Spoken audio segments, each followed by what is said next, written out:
présidente du COPIS, cher professeur, mon professeur, monsieur le directeur des programmes de la Fondation Friedrich Ebert, très cher Saliou, distingués invités, chers participants. C'est animé d'une foi militante que je prends part avec plaisir à cet atelier sur le leadership des jeunes dans les partis politiques. Ce sujet, l'on doit le souligner, est plus que d'actualité. Il y a eu un moment où la jeunesse était presque exclue ou ignorée comme partie prenante dans le processus de construction des instances de prise de décision. La politique était considérée comme un terrain de prédilection de l'expression d'hommes expérimentés et aguerris. Parallèlement aux femmes qui étaient souvent désavantagées dans l'accumulation d'expériences pour s'engager en politique, les jeunes se retrouvaient systématiquement marginalisés en raison de leur jeune âge, de leurs ressources jugées limitées et de leur manque d'expérience. Mais nous le savons tous, car l'expérience de tous les jours le démontre à suffisance, autant une large participation féminine à la vie politique profite à l'ensemble du pays, autant la présence massive des jeunes dans les instances de décision profiterait à tous les citoyens. C'est pourquoi, comme l'indique l'un des objectifs de cette rencontre, il urge de jeter les bases d'une connexion profonde et durable de ces deux importantes catégories, puisqu'elles partagent le même sort peu enviable au sein des formations politiques. Mesdames et messieurs, le renforcement et l'élargissement du leadership des jeunes dans la vie des organisations politiques est bien possible, compte tenu de l'importance démographique de cette cible. Sur ce plan, le rapport 2016 de l'Union interparlementaire sur la participation des jeunes aux parlements nationaux est assez édifiant. Cette organisation mondiale des parlements des États souverains révèle qu'à travers le monde, les personnes âgées de 20 à 44 ans constituent 57% de la population mondiale en âge de voter. Néanmoins, cette frange représente seulement 26% des députés du monde. En outre, les jeunes de moins de 30 ans représentent 1,9% des députés dans le monde et plus de 80% des chambres supérieures de parlement n'ont pas de députés en dessous de 30 ans. En Afrique, les jeunes qui ont moins de 30 ans représentent près de 70% de la population, alors qu'ils ne sont que 1,5% à siéger au niveau parlement. Selon toujours les études de l'Union interparlementaire.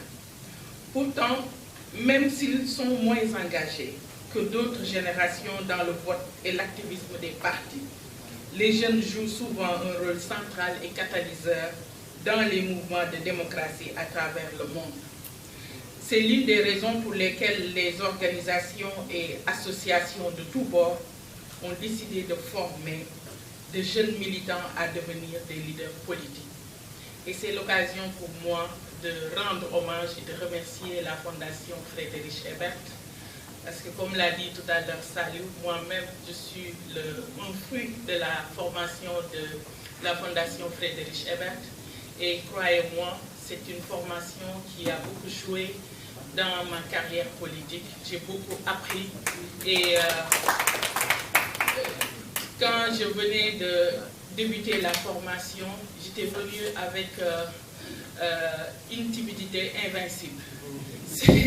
C'est la première chose que la Fondation a enlevée en moi et il s'en est suivi quand même des connaissances extraordinaires et une culture générale que je n'oublierai jamais.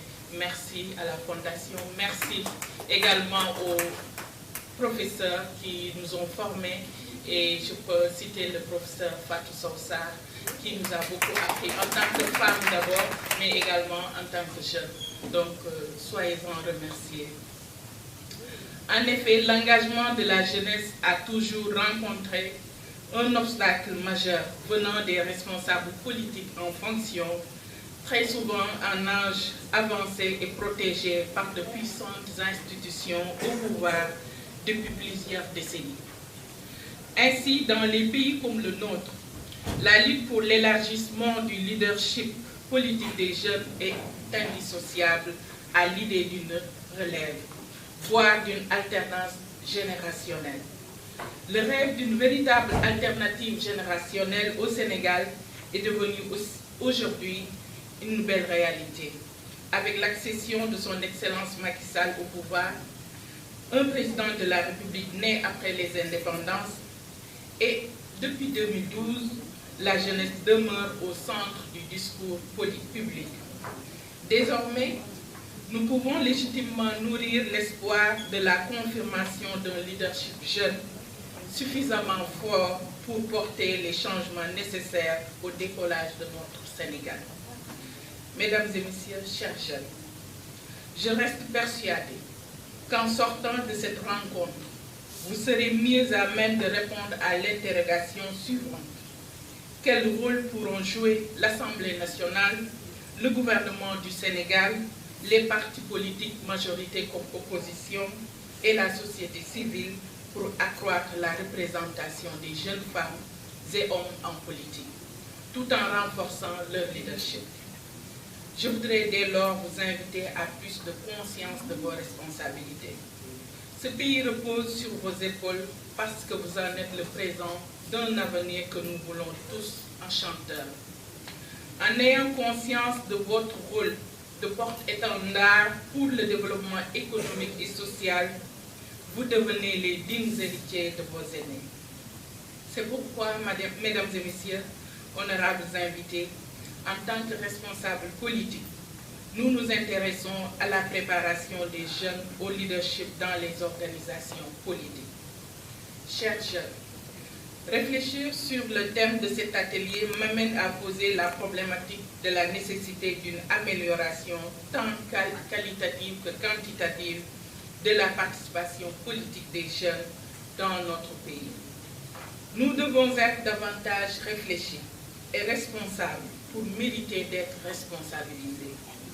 Il est révolu le temps où l'on croyait que l'engagement politique d'un jeune se résumait à l'invective, la violence, le vandalisme.